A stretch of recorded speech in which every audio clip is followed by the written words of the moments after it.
retrouve le Fils de l'homme. Et n'oublie pas, l'ange de Dieu passait par derrière et la colonne de nuée avec l'ange de Dieu. La colonne de nuée et l'ange de Dieu, c'est la même chose. Et nous continuons. Vous connaissez l'histoire d'Israël et l'Égypte. On peut en revenir à la vie. Maintenant, ange de Dieu égale Dieu égale Fils de l'homme. Il y a des choses qui peuvent être pour vous. Vous pouvez écrire vos questions si vous en avez. Et nous sommes prêts à vous visiter. Même si je suis très coincé cette question. Mais on peut créer tout le temps pour vous visiter, soit moi ou quelqu'un d'autre. Lisez Acte 7, verset 37-38. Lisez ce verset à tête opposée. C'est le discours d'Étienne avant sa mort.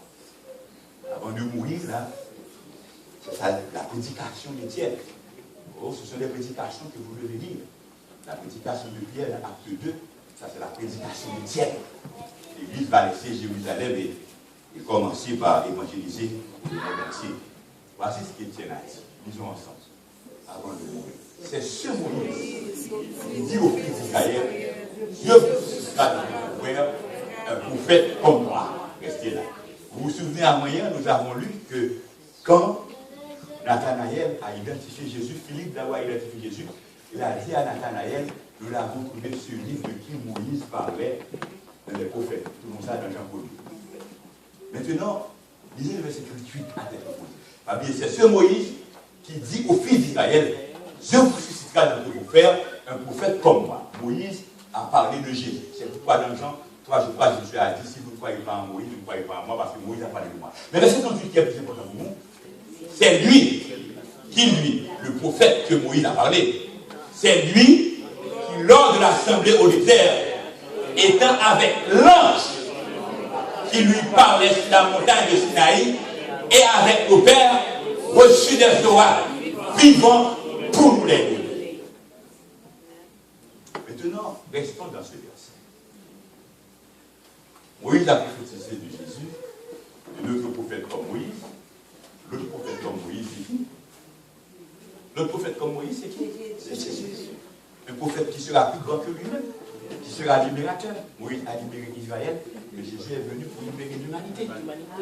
Mais c'est lui, c'est le prophète comme Moïse, qui lors de l'assemblée au désert, lorsque le peuple était dans le désert auprès du mont Sinaï, était avec l'ange qui lui parlait sur la montagne de Sinaï avec nos pères. Lors de la proclamation des 10 commandements sur le mont Sinaï, où était Jésus? Le mont Sinaï. Étant avec l'ange qui lui parlait sur la montagne. Qui parlait sur la montagne avec Moïse? La Bible nous dit c'est l'Éternel qui parlait. Mais Étienne nous dit c'est l'ange qui parlait. Est-ce que la Bible a une contradiction? Je ne voulais pas être trop long dans le message, c'est pourquoi il y a d'autres choses que je n'ai pas ajoutées. Et si vous allez voir dans l'Exode 3, dans le buisson ardent, l'ange de l'Éternel a appelé Moïse, et l'ange de l'Éternel a parlé à Moïse. Dans l'arrière-fond de l'Ancien Testament, l'ange de l'Éternel est l'Éternel. Et pourtant l'Éternel n'est pas deux. Si quelqu'un pense avoir toutes les explications, eh bien, il est merveilleux. Moi, je n'ai pas toutes les explications. Mais Dieu nous a révélé qu'il est le Dieu unique. Amen. Quand l'ange de l'Éternel parle, c'est l'Éternel qui parle.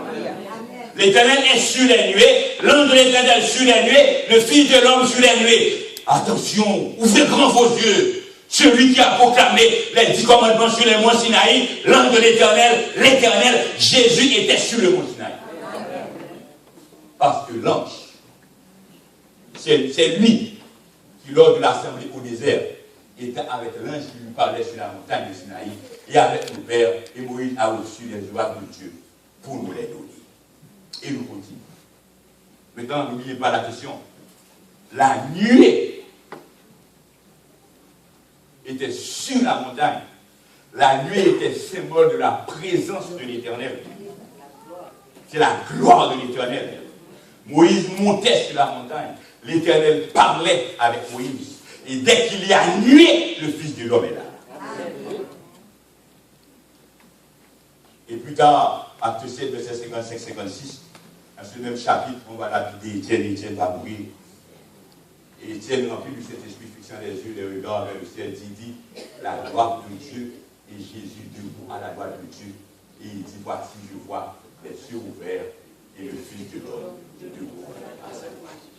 Cela veut dire que c'est l'une des rares fois qu'un homme dans la Bible a identifié Jésus comme Fils de l'homme, et même là encore, ce n'est pas sur la terre, c'est dans le ciel. Maintenant, le Fils de l'homme dans l'Apocalypse, c'est là que nous allons terminer, c'est la dernière ligne droite. Le Fils de l'homme dans l'Apocalypse, on va pas aller long là-dessus. Apocalypse 1er, verset 12-13, lisons ensemble. Je me retournais pour connaître quelle est la voix qui me parlait. Et après m'être retourné, je vis 7 chandeliers. Et au milieu de ces chandeliers, quelqu'un qui ressemblait à un fils d'homme, vêtu d'une longue robe, ayant une ceinture d'or sur la poitrine. Apocalypse 1, verset 14, disons ensemble. Sa tête et ses cheveux étaient blancs comme de la laine blanche, comme de la neige. Ses yeux étaient comme une flamme de feu. Ses pieds étaient semblables à de l'airain ardent, comme s'il eût été embrasé dans une fournaise, et sa voix était comme le bruit de grande. C'est la révélation d'Apocalypse que Dieu donne au prophète Jean à l'île de Patmos. Et il lui a montré que au milieu des 7 chandeliers, les 7 chandeliers encore qui symbolisent l'Église, se trouve quelqu'un qui est semblable au Fils d'homme. Et il a décrit le Fils d'homme qui est au milieu des 7 chandeliers. Et au milieu des 7 chandeliers, qui sont l'Église, soit les 7 églises d'Asie mineure, ou l'Église dans son histoire universelle, on retrouve qui? Le Fils d'homme. Mais là, est-ce qu'on n'a pas vu les nuées? Oui, les nuées sont là. Qu'est-ce qu'il a dit? Je veux retourner. Quelle voix qui me parlait? Au milieu de ces chandeliers, quelqu'un qui est semblable à un fils d'homme, vêtu d'une longue robe, ayant une ceinture d'or sur la poitrine. Sa tête et ses cheveux étaient blancs comme de la neige blanche, comme de la neige. Ses yeux étaient comme une flamme de feu, ses pieds semblables à de l'airain, et comme s'il lui était embrasé dans une fournaise, sa voix était comme le bruit des grandes eaux. Nous allons venir avec les nuées dans l'Apocalypse. Maintenant, tout comme la colonne de nuée dirigeait Israël, au milieu des 7 chandeliers se trouve le Fils d'homme. Et les 7 chandeliers, c'est l'Église. C'est l'Église universelle. C'est l'Église de tous les temps. C'est pour vous rassurer. Quels que soient les détours de l'Église, Jésus est au milieu de soi. Amen. Et c'est pourquoi, fais de votre mieux, fais de ton mieux. Personnellement, rassure-toi que tu es dans l'Église de Jésus. Amen. Parce que Jésus est au milieu de soi. Mais continuez. Daniel 7, verset 9. J'aimerais que vous fassiez une petite comparaison entre ce qui caractérise le Fils d'homme et l'ancien des jours dans Daniel. Le Fils d'homme, ses cheveux sont blancs, blanc comme la neige, ses yeux comme flamme de feu, ses pieds semblables à de l'airain ardent.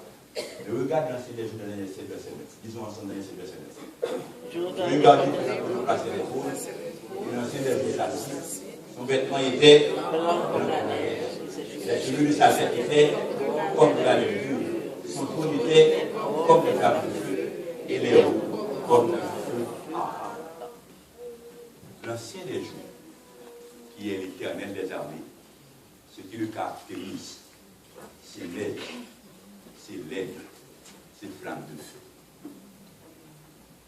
Le Fils d'homme, qui n'est pas homme dans l'Apocalypse 1er, Christ ressuscité, Dieu Tout-Puissant, ce qui le caractérise, c'est neige, c'est laine, c'est flamme de feu.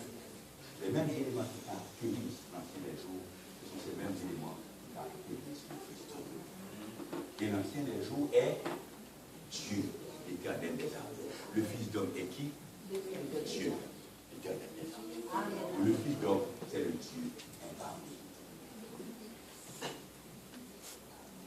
Quand je vis, je tombais à ses pieds comme mort. Il posa sa main sur moi en disant, ne crains point, je suis le premier et le dernier. Et le vivant, j'étais mort, et voici je suis vivant au siècle des siècles. Je tiens les clés de la mort et du séjour.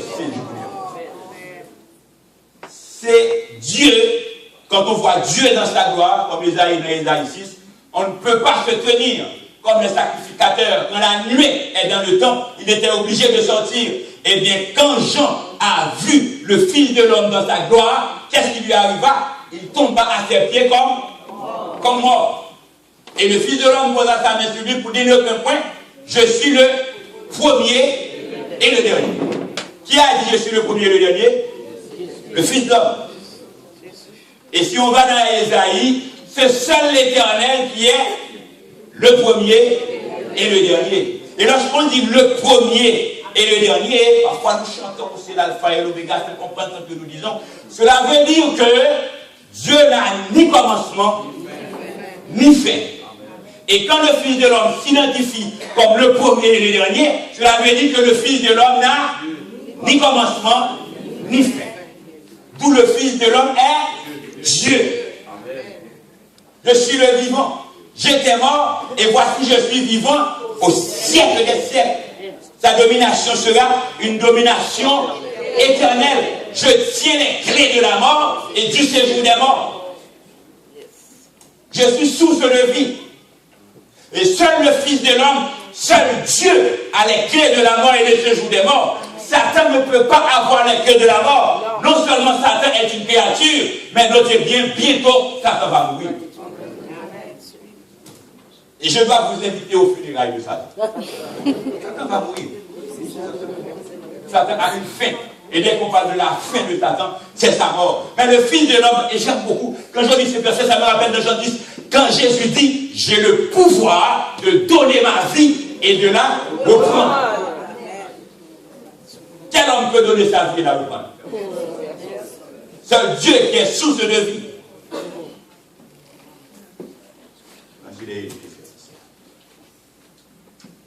Apocalypse 1, verset 7-8. Et ce verset va parler du retour de Jésus parce que je sais que vous connaissez ces choses.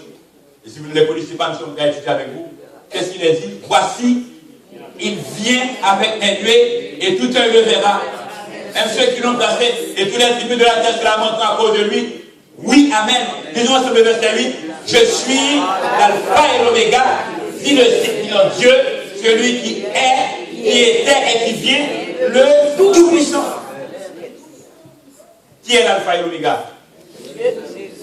Qui est le premier et le dernier? Qui a les clés de la mort et du séjour des morts? Qui est vivant pour le siècle des siècles? Jésus revient, frères et sœurs. Amen. Et le dernier slide pour terminer, la conclusion, on va se concentrer. Pour finir, après nous allons. Lisez avec moi. Quand Dieu a voulu parler de l'homme, il a choisi une foi. Il a utilisé l'expression évoquant sa divinité, Fils de Dieu, et que quand il a voulu parler de la divinité de son roi Messie, il a utilisé une expression évoquant l'humanité, Fils de l'homme. Il vient. Quand on parle du Messie, roi, n'oublie pas, le Messie qui est roi, est un homme en Israël.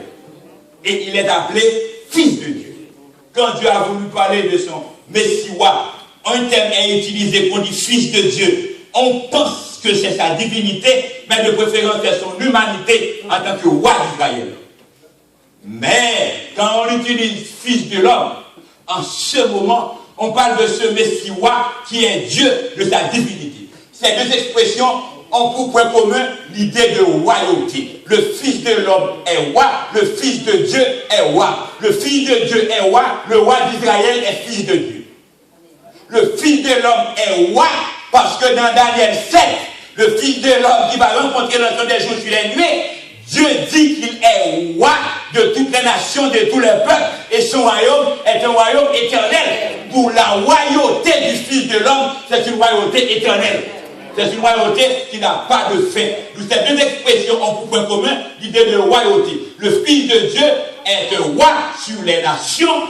Psaume 2, verset 8. Vous pouvez aller lire Psaume 2, verset 8. Le Fils de Dieu est roi sur les nations comme moi. Et le Fils de l'homme est un roi éternel. Daniel 7, verset 14.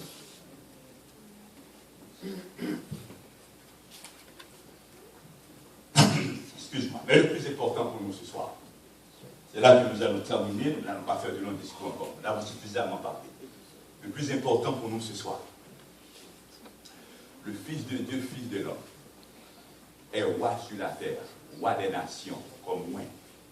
Même lorsque vous entendez les hommes dire ils sont ci, ils sont ça, etc. Mais c'est Jésus qui a tout pouvoir dans les cieux. Dieu contrôle la terre. Même lorsque vous voyez là, celui qui est en Corée du Nord parle beaucoup, M. Trump, etc. Mais ne vous en faites pas. Gardez votre calme parce que Dieu est tout. Amen. L'Éternel est Dieu contrôle. Il n'y a aucun doute là-dessus. Mais le plus important pour terminer, ce n'est pas que le Fils de l'homme et le Fils de Dieu, le Fils de l'homme ou le Fils de Dieu soient rois sur la terre, ou rois dans les cieux. Mais ce soir, pour terminer, vous allez réfléchir avec cette question qui est roi dans la vie? Amen. Qui est roi dans la vie?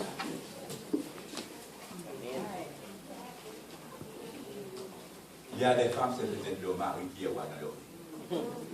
Ils appellent leur mari roi. Je ne sais pas si c'est pour nous filles, je ne sais pas. Il y a des hommes, c'est leur mari ou leur épouse. Il y a des gens qui sont fiers, ils sont canadiens. D'autres sont fiers, ils sont américains. D'autres sont très fiers, ils sont français. Si vous n'avez jamais remarqué quelqu'un que vous ne connaissez pas, quelqu'un peut-être lorsqu'on est nouveau arrivant, et puis vous voyez les gens parler, vous dites, moi je suis canadien. Moi je suis américain. Moi je suis français. Là, monsieur, toute notre fierté. Ce n'est pas que nous soyons haïtiens, canadiens, américains ou français, mais notre fierté doit être que nous sommes citoyens du monde. Amen. Qui est roi dans la vie? Est-ce que vous êtes sûr que le Fils de l'homme, lui seul, qui a une domination éternelle, c'est lui qui domine la vie, c'est lui qui est roi. Amen. Il y a des gens qui sont le roi.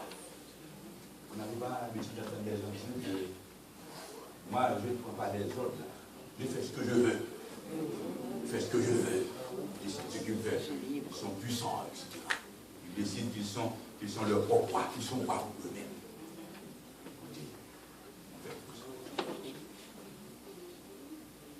L'essence de la vie, c'est que Jésus soit roi. Amen. Est-ce que tu veux que Jésus soit roi? Amen. Parce que Jésus, Fils de Dieu, Fils de l'homme, est roi de toutes les nations de la terre, et il est roi dans les cieux, son royaume est éternel. Si vous êtes citoyen canadien, Dieu ne va pas être prophète de malheur. Vous voyez les cyclones aux États-Unis?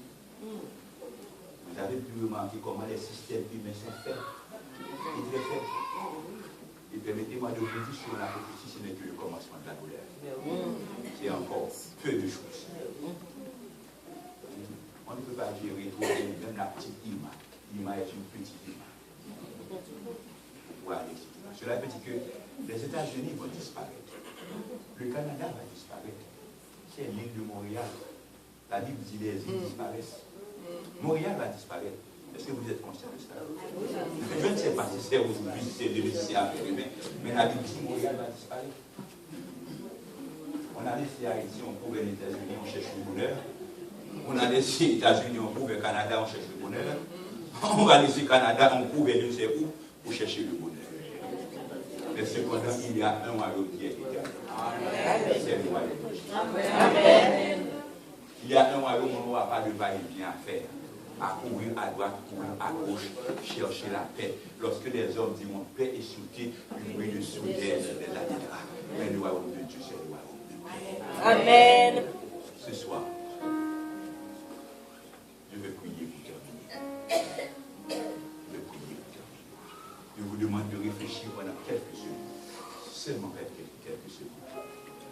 qu'il y a quelqu'un ce soir qui veut à ce que Jésus soit roi dans sa vie?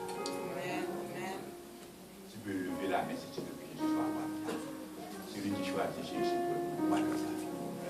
Est-ce que les gens qui veulent que Jésus soit roi dans leur vie décident de prier avec moi ce soir? Amen. Que vous soyez députés, tout. Si vous voulez est-ce que Jésus soit roi dans votre vie, vous allez vous approcher de moi pour les messieurs. Et nous allons prier ensemble. Maintenant qu'on chante la